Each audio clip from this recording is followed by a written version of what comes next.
колку бизнис заедницата има потреба од профили кои што во моментов не се достапни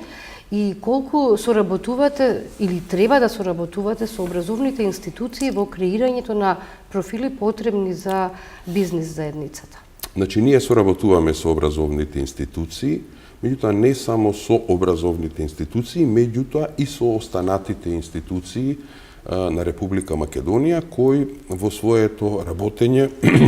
ги имаат токму овие ингеренции. Сојузот на стопански комори има своји представници во скоро сите работни тела, значи од бизнис заедницата, луѓе кои работат во бизнисот и се професионалци, имаат своји представници каде што придонесуваме, односно даваме конкретни предлози токму за оние занимања кои му се неопходни на пазарот, врз основа на тоа, понатаму во разните структури, дали средно, високо образование, доживотно образование и така натаму, се креираат оние така наречени курикулуми, значи каков да биде образовниот програм, кој би произведувале кадри кои понатаму ќе може да ги абсорбира домашната економија, односно домашните компании. Евидентен е недостаток на кадри кои се во по-специфични дејности. Еве, например, да го споменеме градежниот сектор, кој е еден од носителите на економскиот раст во државата и има сериозна експанзија во последните 5-6 години.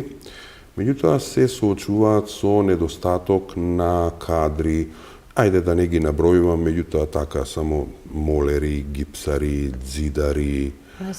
електричари, значи занаетчиски кадар. Врз основа на нашите анализи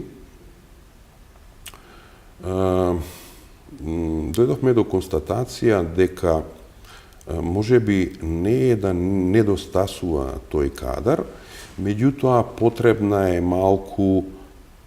посеопфатна активност во делот на сузбивање на сивата економија во државата. Значи има доста токму од овој кадар кој е во сегментот на сива економија, кој не е регистриран и затоа се јавува како недостаток на работна сила во градежните компании.